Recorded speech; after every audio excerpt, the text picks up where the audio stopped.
we have a very exciting panel coming up. So what programs boost nutritional value and provide sustainable livelihoods? So this is going to be a very practical panel, a very interesting panel. We're very, very excited with what we have before us. Without further ado, will pass over to Megan Falone, and she will introduce her panel. Thanks, Eliana, and good morning, everybody. Real pleasure to be here. I am Megan Falone, and I'm the founder of Step Up Advisors and the Chief Impact Officer for the Swiss agri-food company Pioneering Ventures. And I happen to be the former CEO of Barefoot College. Today, we're going to be discussing what programs boost nutritional value and provide sustainable livelihoods. And I am joined by just a wonderful, wonderful panel. We are going to be hearing from Jo Grace, the head of hunger reduction and livelihoods at Save the Children, from Mariana Vauvet, the project manager for Antenna Foundation here in Switzerland, Mohammed Rezwan, founder of Shedulai Bangladeshi Boat Farms from Bangladesh, and lastly from George Caravalis, who is the founder of Purpose Driven Capital. It is said that the most effective solutions are always those closest to the problem. So today, this exceptional panel is really going to delve deeply into how a series of very different solutions are effectively moving the dial for our most vulnerable, from countries to communities and even at individual level. In order to change a system that's clearly not working for people and our planet, we cannot shrink away from the overarching issue that it is often the economics of change that get in the way. We cannot just solve for one individual or one situation, but need to make change advantageous and positive for all the stakeholders. This is complex work. It is often the case that we don't clearly understand the economic tensions at work for individuals, communities, and even private sector that are at work on our agricultural and nutritional systems. Their ability to create viable outcomes for all stakeholders, including the planet, can't really come to fruition without a really holistic and beneficial solution range. And so that's where we're going to start this conversation this morning. I would like to start with a round of orientation so that each of the panelists has a chance to talk about the work they've been doing and the impacts of that work. And then we'll move to a second conversation with each of the panelists in a more fireside setting that will talk about the barriers and hurdles to scaling their programs, and then what enablers they collectively see need to be in place for us to get further faster. So then at the end, we'll open it up for everybody's questions. So keep your questions, make notes, and welcome Jo Grace. We would love to hear a little bit about your work, about the programs that you have seen really get traction and start to work for people on the ground. And then, how you've managed to change the dial in a big way. Great, thanks so much, Megan. Well, it's great to be virtually here with you all. You're on mute, I think, Jo Grace. Oh. Can you hear me? It says I'm unmuted. No, okay. Can you hear me? I'm not on mute. Can you hear me? I can hear you. Yeah, others can hear me? Yeah, all set. Okay, great, thanks. Sorry, so it's great to be with you all virtually. I'd like to really talk about three key learnings that we've had at Save the Children from our own programs, but also from our own research and also from the global evidence base. The first is that income matters. Now that sounds incredibly obvious, but actually it's really often really insufficiently understood in terms of its role in livelihoods programs and ensuring nutrition outcomes. And in response to that challenge, Save the Children over a number of years has developed something called the Cost of the Diet software and tool. And this is really a tool that enables us to look at, for a given kind of local area, what the lowest cost nutritionally adequate diet is that meets all the nutrient requirements of a given household type, in a way that with the foods that they would choose to eat also, which is obviously really important. And it's been used in many parts of the world now. And what we consistently find are two things. Firstly, that a nutritionally adequate diet is often much more expensive than an energy only diet that just meets kilocalories. It's a lot more expensive. And second, and really importantly, is that it's simply beyond the reach of the poorest households. And as we know, many of the poorest households don't own land, or if they do, they have very limited access to it. So with the resources they have, they simply cannot afford a nutritionally adequate diet, regardless of how much knowledge they have of what they should be feeding their children. It's simply unaffordable. So we know income is really important. And we use that to, one, advocate for things like social protection programs that give cash transfers to be at the right size to help close that affordability gap, but also to really think about the extent to which our livelihoods programs can help address that gap and what other complementary interventions might be needed, like own food production where that's possible, or market interventions that look at food prices or availability of nutritious foods locally. But the second is that we also know that income alone isn't necessarily enough to actually shift nutrition practices and outcomes, because it's more than just eating more food. It's around the right kinds of food. It's around practices such as exclusive breastfeeding for the first 6 months, which are around time, energy, support for women, not just around income.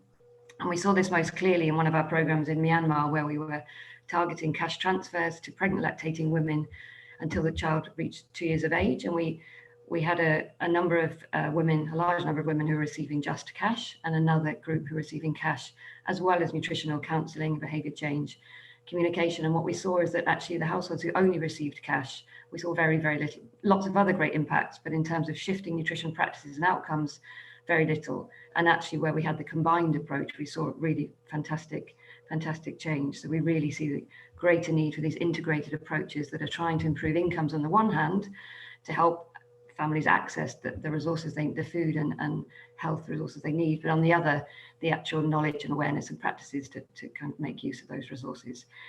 And the last point is that it's not just about the income, but it's whose income and who's controlling that income. So we know that in many parts of the world, women are still primarily responsible for the care and feeding of their children. And the global evidence tells us that where women have greater control and decision-making, it tends to lead to better investments in children's health and nutrition. So we know we need to get a lot better, and we're trying to do this, a kind of economic empowerment of women on the one hand, so they can really have greater decision-making around how household income is spent. But at the same time, we really need to get better at working with men and whole communities so that children's nutrition is everybody's responsibility, and we're not just further reinforcing the already heavy burden that women in many parts of the world already have to bear. And two of the kind of clearest examples of where we've really put this into practice is the example I mentioned in Myanmar, which has now been taken up by the government of Myanmar, but also in northern Nigeria, where we worked over 6 years in 2 states with some of the highest stunting rates in the world. One of those states, six or 7 out of every 10 children are stunted. And we targeted 90,000 pregnant lactating women with monthly cash transfers until the age of 2, targeted at women, combined with nutritional education and awareness, focusing on whole communities. And what we saw in both cases was not only a very substantial increase in dietary diversity, food security, greater asset ownership, greater engagement of women in livelihoods, increased use of health services, improved children's health, but actually we also saw a shift in stunting rates, which is an incredibly hard thing to actually move. And so we saw an 8% reduction in northern Nigeria and an 18% in Myanmar. So still way less than we need to see, but really promising practices. Thank you.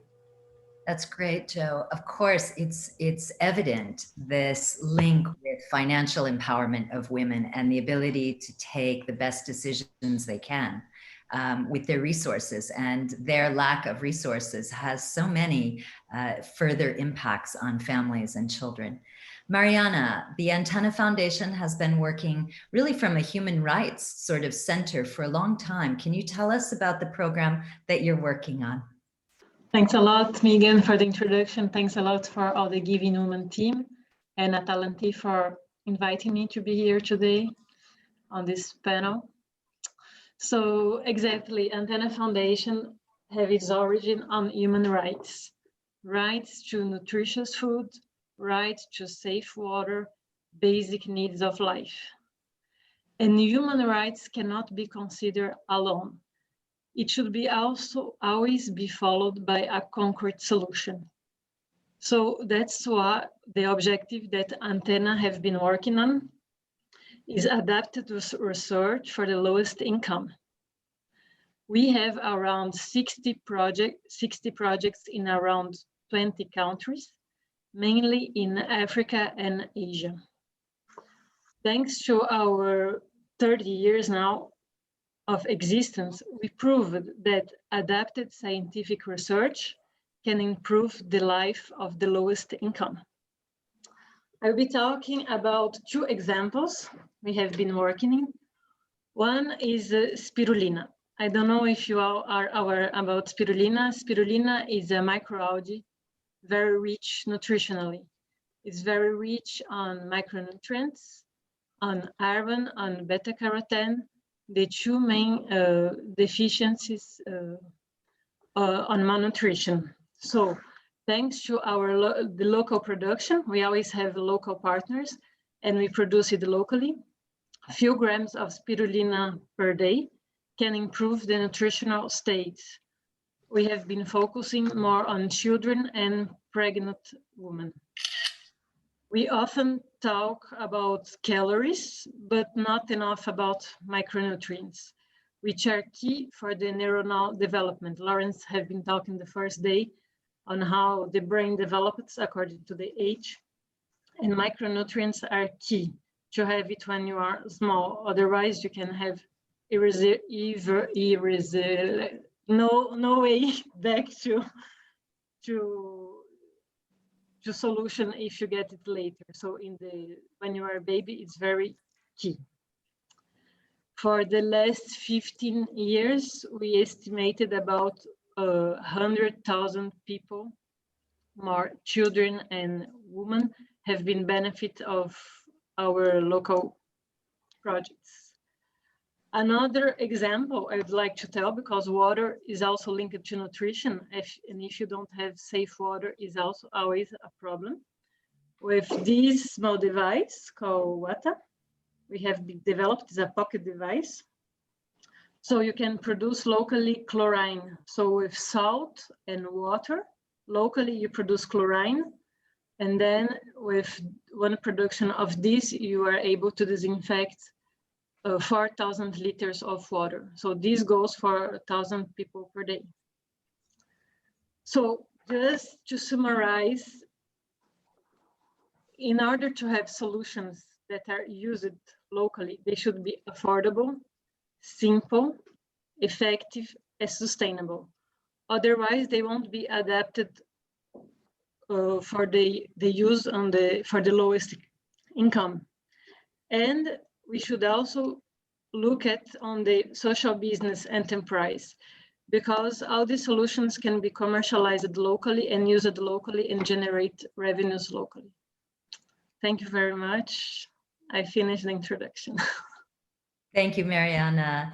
I think it's such an interesting point, actually, about creating markets locally for some of these products, as well as I think we tend to always think about how do we take a product, outside the community to sell it outside the community. But if we really focus on how do we create products that are nutritious and interesting for communities at their price, and then think about the larger business model after that, very interesting idea. Mohammed, are you with us? Are you online from Bangladesh? Yes, Megan. Great. Such a pleasure to welcome you today to this conference. We would love to hear about the beautiful model that you have come up with for individual farming in Bangladesh that sort of addresses all of the different factors that negatively often impact the ability to grow food in a very climate at-risk location. Thank you, Megan. And thank you, Ms. Atalanti, for inviting me to this conference. I am from Bangladesh. It's a small country with a high population density. 156 million people live here in a very small area. Here in Bangladesh, the rapid population growth and limited availability of cultivable lands have resulted high and growing food requirements. The frequent natural disasters have complicated the stability of the food production in the country. In our country, 1/5 of the country is submerged during the monsoon season, which is from October. And when the extreme flood comes, then another 2/3 goes underwater. And the Intergovernmental Panel on Climate Change, they are saying that by 2050, 16% of the land will go under water, resulting 20 million climate refugees. Right now, in our country, 35% of population lives below the poverty line, and rice still accounts for 70 to 75% of calorie intake and 50% of protein. Therefore, the rates of malnutrition are highest, among the highest in the world. 6 million children are chronically undernourished. More than 50% of women suffer chronically energy deficiency. In the flood-prone areas, people only get one crop in a year, and they mostly work as a day laborer. When the flood comes, then they cannot work or grow crops or raise animals. This often results in migration of the male members to the cities and towns in search of work. Then the women take the role of head of the family, work as a day laborer in the agricultural fields, and bring foods for the family members. 48% of our population is landless. About thousands of rivers and millions of ponds are in the country. And we at our organization, Shidulai Shanivar Samstha, which is a non-profit organization, we decided to develop integrated floating farming to empower women, develop the rural economy, and increase the appropriate food consumption to improve the nutritional status. I designed the floating farming structure on our organization. Shidulai implemented the first floating farming in the year 2007. This farming combines a vegetable garden along with duck and fish raising on water. It is managed by a woman or a group of women, but not more than 4 women in a group. And at the beginning, we train them on our floating training center on how to build and maintain the floating structure, how to grow vegetables, raise duck and fish on the water. This floating farming mowed by a rope on the bank of river. And the floating duck coop, it can accommodate 100 to 200 ducks, and is equipped with solar panels to power lights inside and outside. And it floats on empty cylindrical drums and bamboo platform. The coop wall is made from bamboo plants, plastic net, and corrugated iron sheets. And there is a trails of water between fish enclosures, and where duck moves around during the daytime. And the outer rails of bamboo support the vegetable. These are the floating vegetable gardens. They hold wooden frames where farmers grow eggplants, spinach, cucumbers, beans, and gourds in soil and natural fertilizer. By bringing farming to the landless family, even when the monsoon rains have drowned all the agricultural lands, our project has ensured all year round food supply and income to the landless families. It produces sufficient and nutritious foods to meet the dietary needs of the healthy growth of children and meeting women's energy deficiency, even in adverse conditions like flooding. It has helped people to get out of extreme poverty and adapt to the extreme flooding, which is caused by the climate change. We also operate solar-powered floating schools that we introduced in the year 2002. It means almost 18 years ago. We have libraries, training centers, floating health clinics for the people in flood-prone areas to help them to adapt to the present flooding, at the same time to prepare them for the future big floods. Through our work, 500,000 people of hundreds of riverside villages are benefiting from different types of services.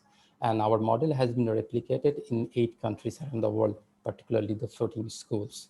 And the integrated floating farming, it is right now operating in part of Bangladesh. Thank you. Thank you so much, Mohammed.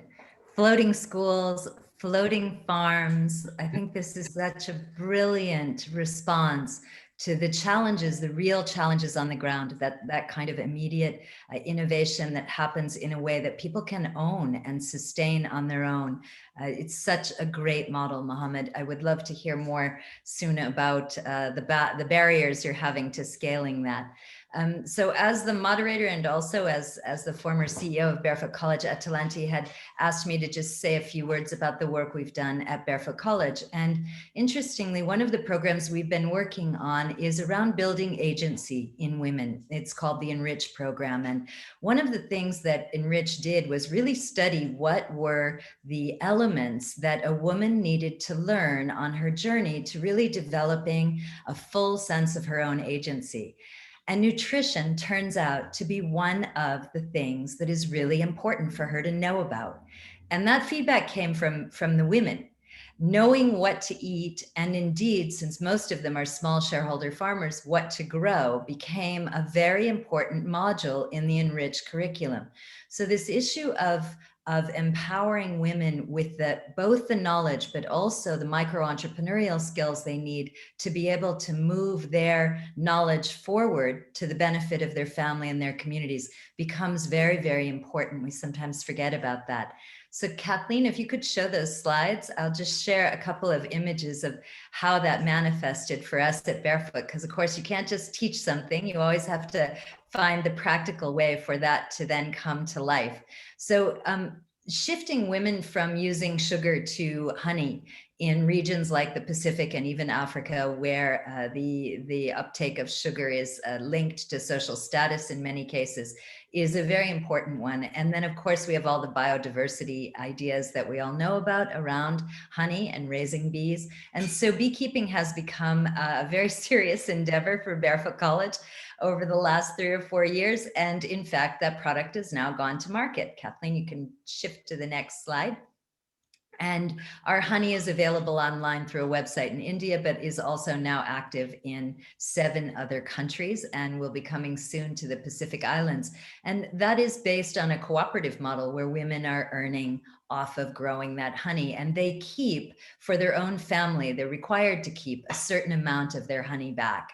And that we view as a way to really move them forward. And then we started working with women coffee growers, of course, in the next slide, Kathleen. I think this is the women beekeepers in Zanzibar and the Zanzibar honey.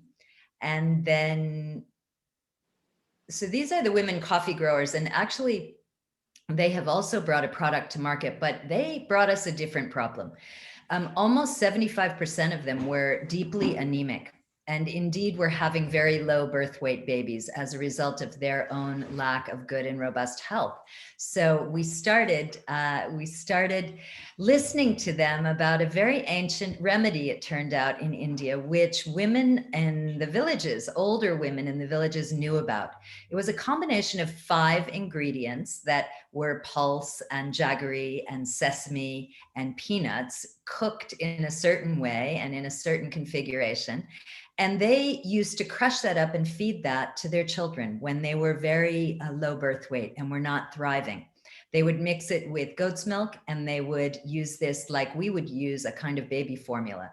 So we started producing it and developing a village level entrepreneur model where women in communities could sell this and educate other women about its benefits. It's just one example of how, when you really dig down and listen to the community and really understand what they already know, and what they need from us is just that boost to lift up that knowledge, dignify it. I think the proudest moment for the women was when we got the food license to be able to sell the Super 5 nutritional supplement, because they sort of felt like this knowledge they had suddenly become recognized by everybody else in the world. So we can go on from there. George, I'd like to introduce George Caravalis. Now, George, we're going to show a 2-minute clip of your work in Brazil, just to let everybody have a fast window into the impact that you have been able to work towards.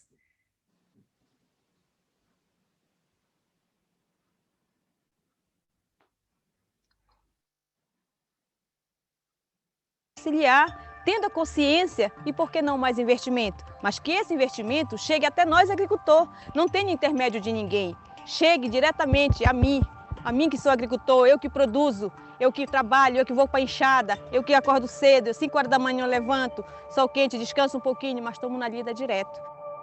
E não é só eu, comunidade na qual eu participo hoje. There are highly capable entrepreneurs all over the world who only lack one thing: access to capital and access to credit. This new green sustainable economic model is an ideal transmission mechanism to bring capital into the hands of people who can actually do something good with that capital. O lá da cidade, ele não sabe o que é aqui dentro, o que a gente faz para produzir, para botar na mesa deles. Então, respeito. Você não poder ter uma fruta para comer a hora que quer. Você fazer o que você quer, a hora que você quer.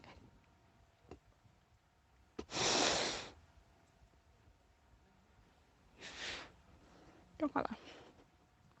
Então, gente, agricultura para nós, para nossa família hoje, que a nossa família é grande. Aqui está a família dele toda. A minha está em Monte Alegre. Hoje vocês estão vendo isso aqui, mas foi muito, muito trabalho e muito sacrifício.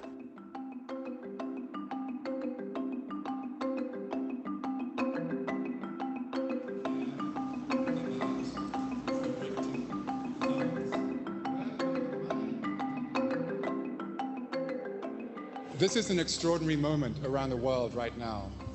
The CEOs and boards of the world's largest companies are looking to find ways of balancing what they take from nature by repaying back to nature what they have taken out.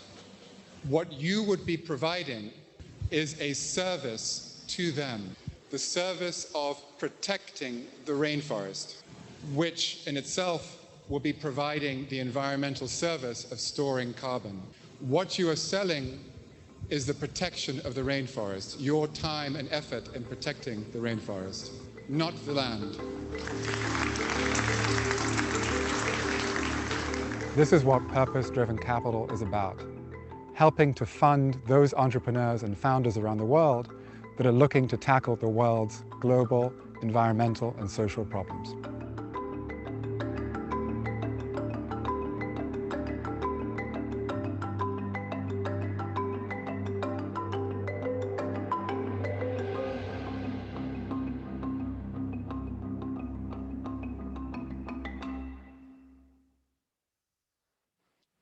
Fabulous, George. I think everybody will be moved by the power of those entrepreneurs, because they really are the ones we need to find the resources for. So tell us about your journey and about purpose-driven capital.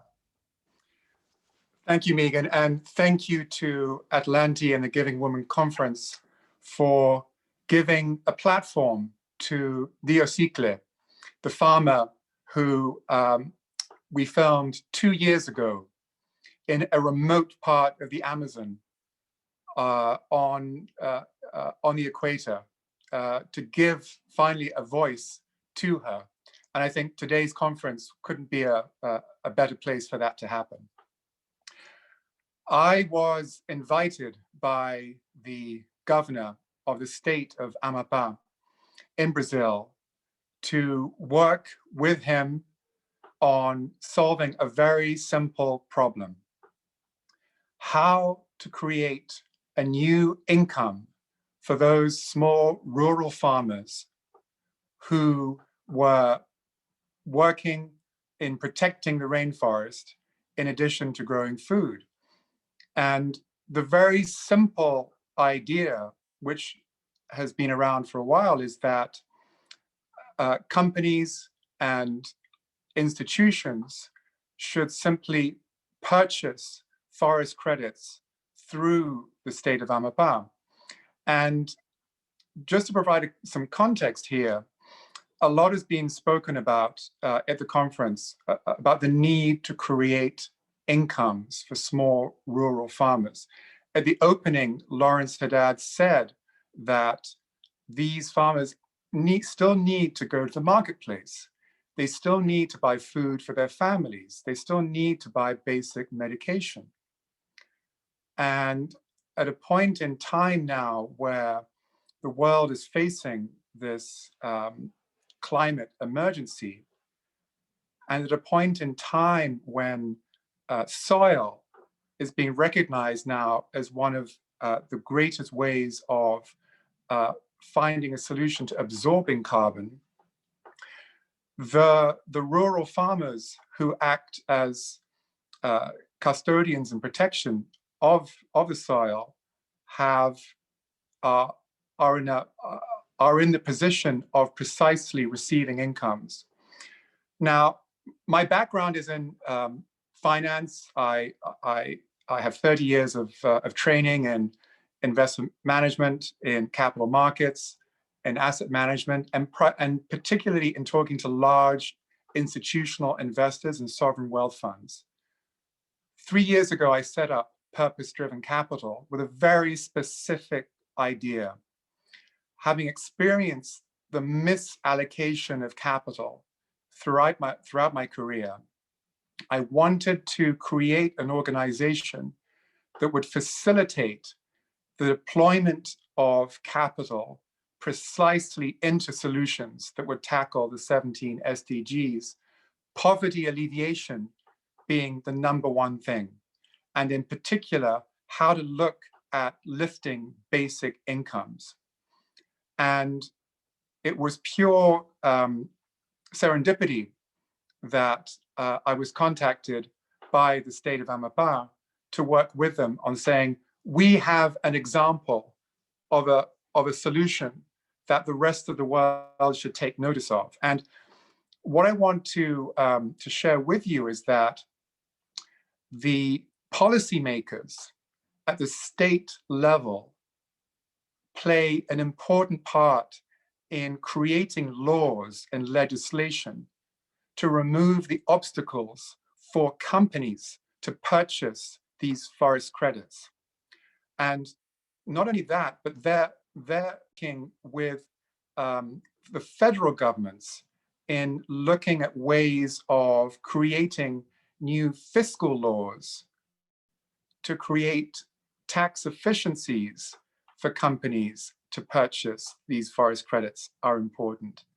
And I would even go beyond that, that the creation of tax laws to properly price in the carbon cost to the end purchaser of goods and services around the world is another important piece to direct and generate revenues back into the hands of rural farmers and producers. This is about economics and about what the new economic model looks like. And it is complex, it is interconnected, it should not be siloed as so much of the discussion is at the moment. It's a holistic whole. I'll pause there and let you intervene, Megan.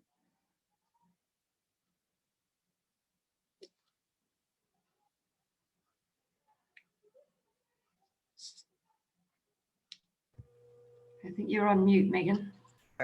Sorry, that's such a great segue, George, and such a great way to transition into the discussion I'd like us all to have quite freely, the five of us, which is really about, so what's stopping us, right? What's stopping us from scaling some of these models? What are the enabling things? I think George has just brought up government, so possibly Jo Grace, you could kick us off, because of course you will have worked a lot with government. What's stopping us and what do we need to enable, and how can we as an audience understand what triggers we really have to be conscious of to see them moving in the right direction for us to scale and deepen these kinds of programs? Great, thank you. I'll start with hinders then and then go to what helps. Yeah, I mean, I think one of the things that is hindering a lot of the scale up of these programs is funding to begin with, and siloed funding, where it's just, you know, we're not looking at, we don't have funding for integrated programs. There's not funding that recognizes that the time it takes to actually shift some of these practices, you know, to create sustainable incomes and to actually to impact on something like stunting takes a very long period of time and a huge investment and multi-sector responses. And I think that's a challenge in both funding, but also government prioritization and buy-in and political will. And also So that's kind of at the government level. At the community level, I think there are a number as well. Stunting, for example, is a very tricky one because it's almost hidden. So when you have places like where 6 or 7 out of 10 children are stunted, it's actually hard. Communities actually aren't aware of the problem necessarily. It's not like wasting where children are visibly very thin. You can't tell necessarily unless you stand that child against a child of normal growth. So actually, even awareness of the problem itself is still often a challenge in some places and something we really have to address.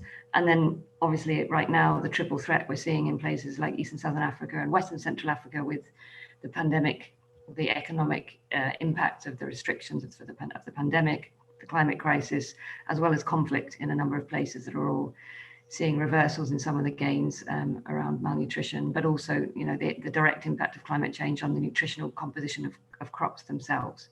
So a huge number of challenges affecting the actual issue of malnutrition itself that are kind of, you know, creating further barriers to change, as well as the kind of the enabling environment. And in terms of helping, I think obviously, you know, as people have said, working directly with communities, building trust, community relationships is incredibly important, especially to really change certain practices like exclusive breastfeeding. It takes a lot of trust for a mother to believe you when you say that she doesn't need to give her child water that's probably from unsafe sources when it's hot, that breast milk is enough. That takes a lot of trust to shift things like that. And I think we're still learning around the right ways of behavior change, methodologies of how to kind of change those practices. So there's still a lot of work to do.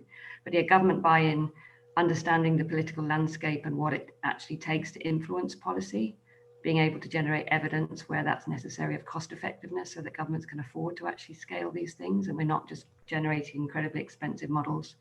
I think would be some of the things. I'll stop there. It's a long conversation. Mohammed, I think we can't understate at this moment the pressures of climate and climate change as exacerbating almost every fragility that exists in these kinds of economically stretched and resource stretched locations. So are you seeing and feeling that government and other actors are really upping their ante and understanding just how fast they have to move now and the amount of resources that now need to go into really addressing the climate risk mitigation factor? I think in the developing countries, our governments, they have different types of challenges. Even though the organizations like us, we go through different types of challenges. We have to adapt all these situations. So one of the biggest challenges is the resource constraints. So we don't have that resources to actually adapt to the changing situation we have. At the same time, the population growth and the big number of population in developing countries, these are the biggest challenges that we have to manage, and to help them people to adapt to the if you look at Bangladesh, then because of the changing climate, we are getting the intensity and frequency of flooding is changed. It means that earlier we have one flooding in a year. Nowadays we have 2 to 4 floods, and sometimes 2/3 of the country gets affected. All schools are closed, all the agricultural fields goes underwater. If the flood comes earlier, it means it does not come on time, then the farmer, they cannot plant the crops. Even the harvesting is delayed. It means it destroys the crops. So these are the things are very difficult to manage. And that's why actually we have to come up with a very local, indigenous solutions. And with that kind of solution that has the global impact, together, it is possible that we can adapt to the big challenges at the present time and the future time. And is technology playing a role in that for rural people in Bangladesh in terms of being able to get information and solutions and response mechanisms to people in quick ways? Or are we still lagging behind in that kind of technology access? Technology is, definitely it is required because it connects people.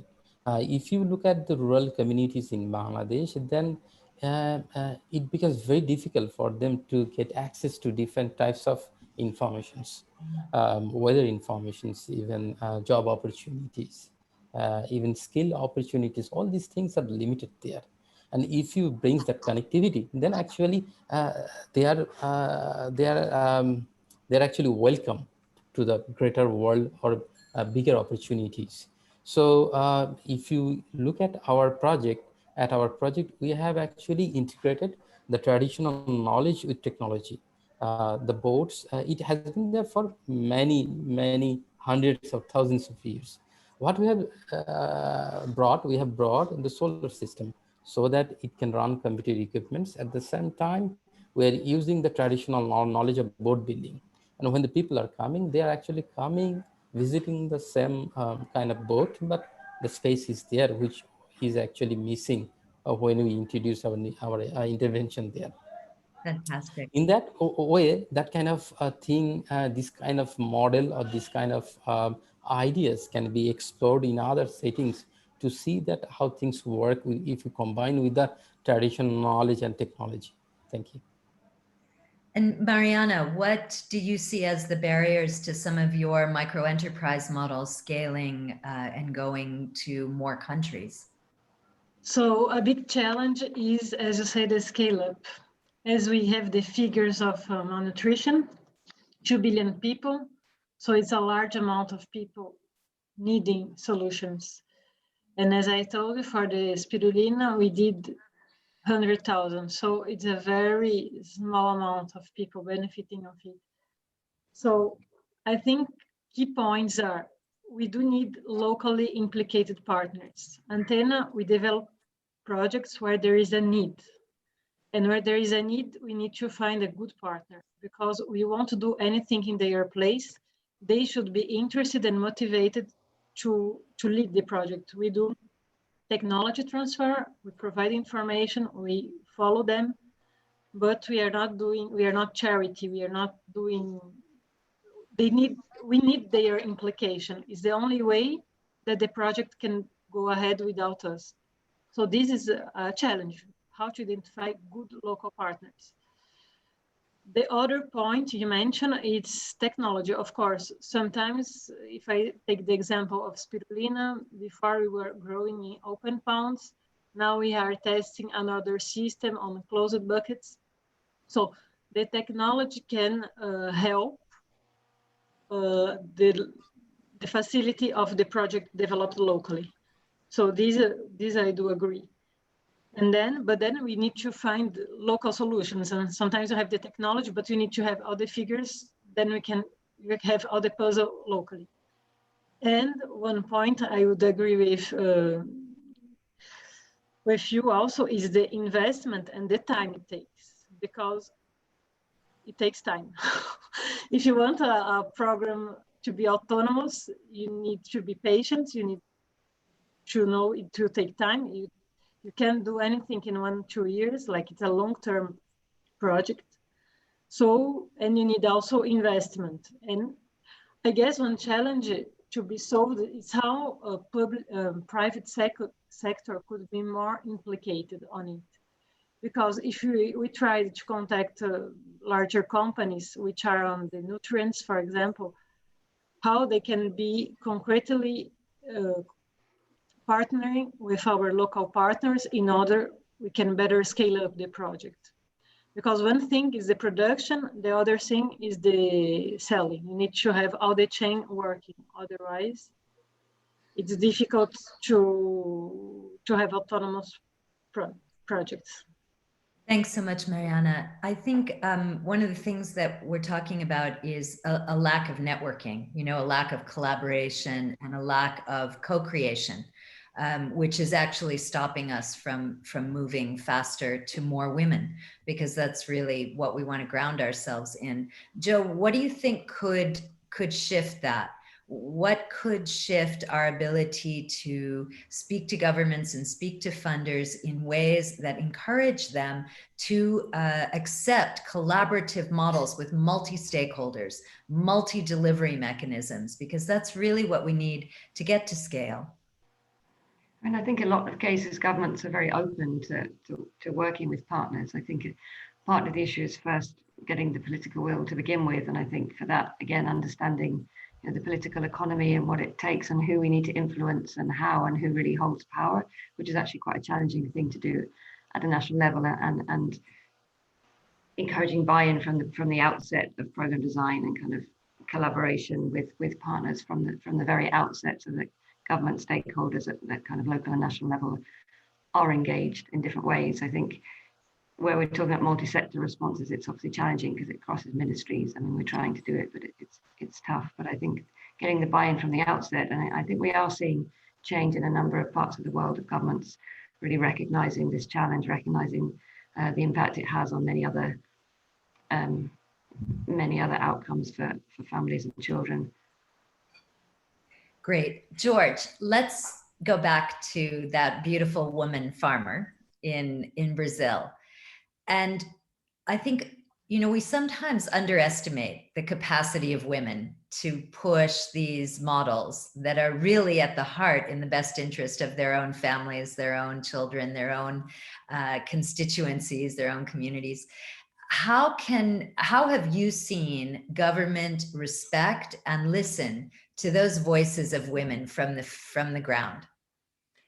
Well, that's precisely what I witnessed in the state of Macapá, which is the capital.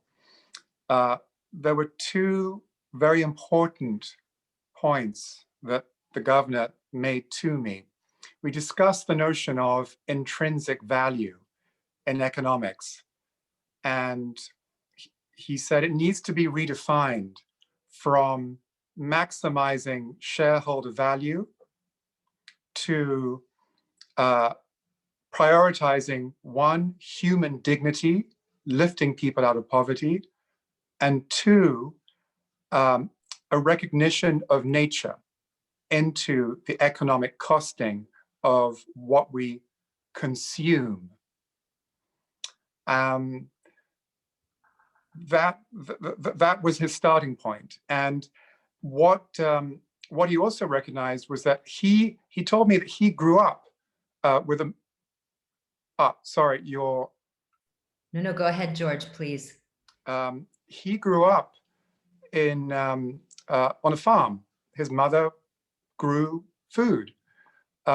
Many of the legislators on the floor that I was addressing grew up on small farms.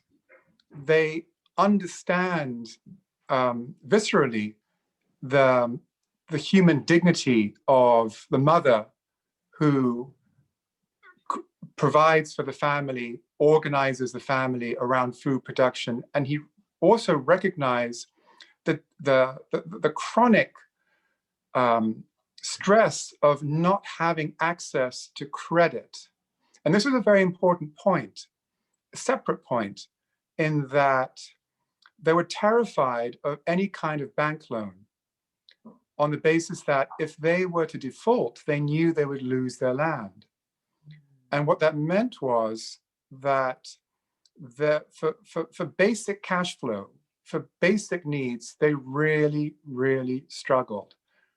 And so, in fact, one of them said to me, one of the ministers who I was speaking to in Amapá said to me, we want to see a future where our farmers are paid as much for storing carbon in the soil as they are for selling papaya. And that sums it up. Yeah. I think what we're talking about, if we bring this back to the conference and the overall framing of the conference and thinking about the well-being of women and their ability to access the foods that are both going to nourish them, but allow them to continue to serve their families, we are really looking at a very complex and integrated set of challenges for women that do range from climate and power and access to money and influence, and their voices being heard. And that is why these, there's some comments in the chat now, I'm just trying to weave together why these issues are so important to understand the complexity of them. Because it's through that understanding that we can link together the solutions that are most likely to succeed for women, for children, because they're solutions that are going to come through and with women. And, you know, when I think there was somebody earlier who mentioned the comment about women eat littlest and they eat last. And until we are able to put enough agency into women that allows them to stand up and say, I need to eat first and enough so that I can actually be what I need to be for my family, for those who depend on me, that is why these issues are so important. And their skill ability to be able to adapt in real time to the challenges flying at them, be that climate, be that an early flood, be that a child who's not thriving, their need to earn income, their need to contribute to the family. We have got to be able to think complexly in a way that allows us to craft programs that will indeed help mitigate and reduce the challenges for them. That's really our job in this development area. Joe, do you have any other specific things, or Mohammed, Mariana, anybody have some specific things before we open it up to questions? Nope. Okay, so the floor is open. Does anybody have any questions for this panel? You can raise their hand. You can raise your hand. Feel free to ask anything you'd like.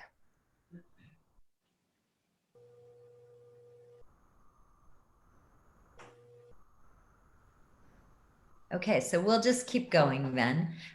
Joe, can sorry, I was just going to, there's a comment in the chat that Sure. I'm happy also to respond to, if that's helpful. Sure, go ahead. So I think the comment was around the fact that this conference isn't around climate or child malnutrition, and we're talking about kind of hunger and women's hunger. And whilst I agree, I think the reason why we focus on children, and particularly in the first 1,000 days, is because we're trying to actually break the intergenerational transfer of poverty, because we know that children who begin malnourished are often stay malnourished. Adolescent girls are therefore who are malnourished are likely to continue to have intrauterine growth restriction, have low birth weight babies, and the cycle just continues because it also impacts on economic productivity, educational attainment, etc. And so it's really a critical window of opportunity to actually intervene, so that we actually see those problems that women are having. We see a lot less of them because we're trying to break that intergenerational transfer of poverty. That's fantastic. There's a great question from Sabine. What is necessary to create business models that allow leveraging private investment into political agendas, such as the SDGs? I hope the SDG agenda is not only a political agenda, but is actually a human agenda. But yeah, let's talk about what it takes. I'm going to go to you, George. Thank you, Megan. Well, a lot of good work has been done around this notion of natural capital, particularly by the Oxford economist Dieter Helm, who I would refer everyone to. And in his work, he describes how you can place a value on nature into the balance sheet of a company. And essentially what he describes is the notion of an intangible asset. So when a company pays Diocycle for the work that she has done in storing carbon on her land, money goes out of the company's account, and in return, the company has on its balance sheet an economic value of natural capital, which they have purchased by preserving and conserving the land's ability to store carbon. That is something which government policy can then encourage in two ways, by passing two types of law. And this is what's happening already in Brazil. Number one, governments would pass laws saying only those companies that have fully offset their environmental footprint with Brazilian rainforest credits will be open for business with government procurement programs. Two, they have also said those purchases, and they're payments, they're not investments, it's a direct payment to the Ocicla, so she can go off and buy food and medicine. This is very, very clear. It's a pure payment. But two, because it's an intangible asset, laws have been changed in Brazil such that those companies can use that intangible asset as collateral for credit in the future. That's been very, very important in encouraging companies to use up their cash in purchasing these payments. So those are just two examples, but I would refer a lot of people to work around natural capital by Dieter Helm, a professor of economics at Oxford, who's written extensively on the subject. I mean, I think we're seeing an awful lot of pressure now suddenly coming on companies and on capital, on institutional capital in particular, and even on governments to move towards allocation of resources into environmental and social compliance in a way that is very robust. And I think this movement now can't be stopped. I think that's definitely gaining ground. I think the question becomes, can we advocate for the right interventions to align with those priorities in a way that actually allows private sector, government, and people working on the ground to put those resources into the hands of women. Mariana, I know you had some challenges when you first started setting up the spirulina issue and the initiative, and maybe you could just quickly tell us a little bit about that, because I think that's a very interesting idea to expand on, so that people understand just how at the ground level things need to work. Okay, so the first issue is we need to get people trained to produce spirulina in high quality. Then what we started to do in India is, once you have a place set on with this good quality, is our training center in the Eco Park we do have.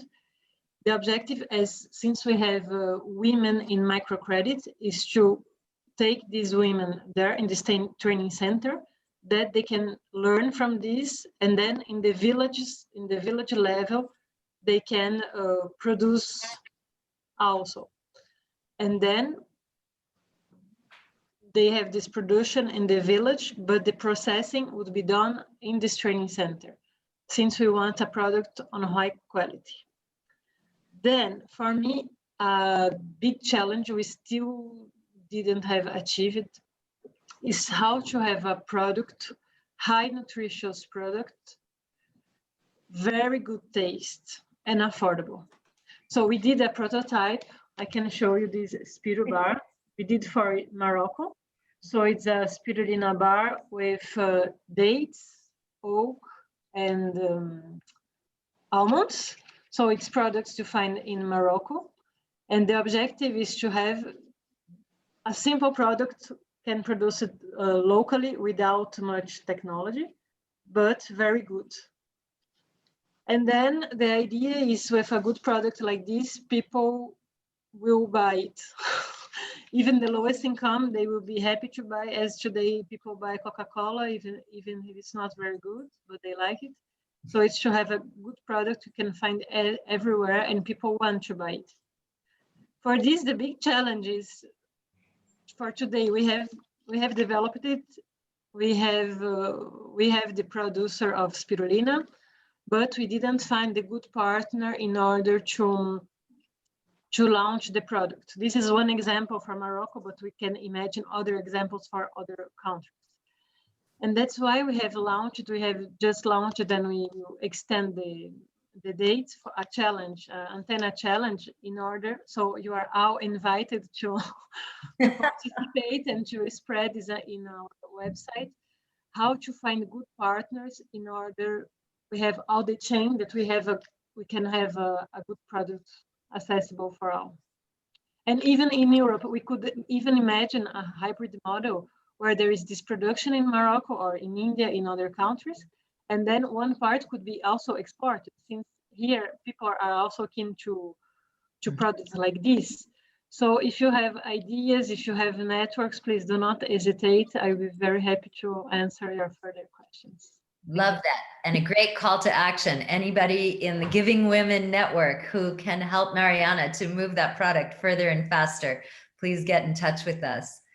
George, just to come back, there's a question in the chat about whether or not other countries that you know of have developed the natural credit system. Are there other countries working on that? Yes, there are. Each year in San Francisco, there is the governor convenes state governors from around the world focused on forest and climate change. And what you have there is a gathering of state governors from right around the rainforest belt across Africa and Asia, discussing precisely these ideas of natural capital. And what's interesting is that progress is happening at the state government level. Interestingly, Brazil is in many ways leading the way. They have probably about 1/4 of the world's carbon stock in the Amazon.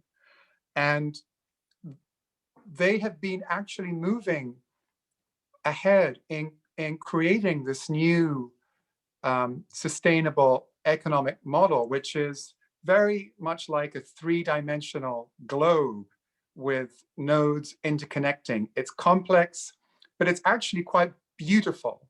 It's harmonious because it prioritizes human dignity and respecting and valuing nature, whilst at the same time creating the movement of cash that ends up in the bank accounts of people like the Ocyclids, so they can just buy stuff. It's as simple as that. Fantastic. So I think my ante as the former development person would be, we need more women elected to every level of government.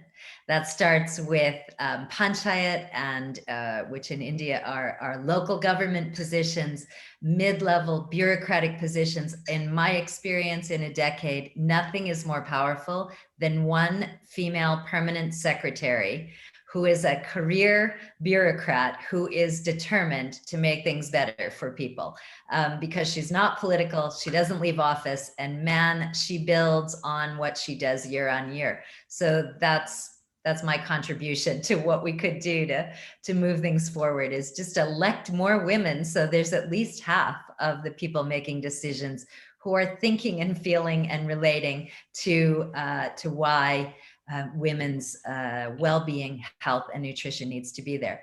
Okay, quick round robin of everybody. One last thought to leave everybody with, and then we'll wrap it up. Joe? Sorry, I think someone had their hand up. Really? No, I think it was a clap. I think it was a clap. Oh, we had a clap. Clap on Zoom. I'm used to Teams. A clap for more women leaders. Absolutely.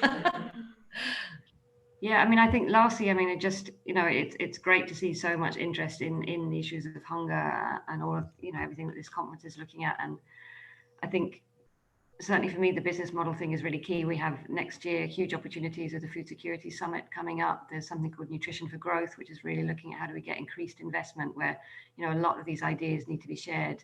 So I think the more we can think, particularly on the business model side, of what's possible, and where people are engaged in business themselves, how they directly can support their own businesses, where they're looking at direct kind of sourcing of production and supply chains to support these improvements on the ground. So important. Mohammed. We should all work together, the governments of different countries and organizations, even the communities, and we should find appropriate solutions that works local level. Even some of the solutions can be explored to see how it works in global scale. And in this way, together we can solve uh, this issue, and also we will be able to empower women by involving them in different sectors and at different levels of work. Great. Mariana. Yes, thank you, Megan. Thank you, everybody. So I will repeat a phrase our founder always say, that we cannot change the world, but we can act on what is our reach. So everybody could do something, and if we do useful actions and we can work together, maybe we can change something. George.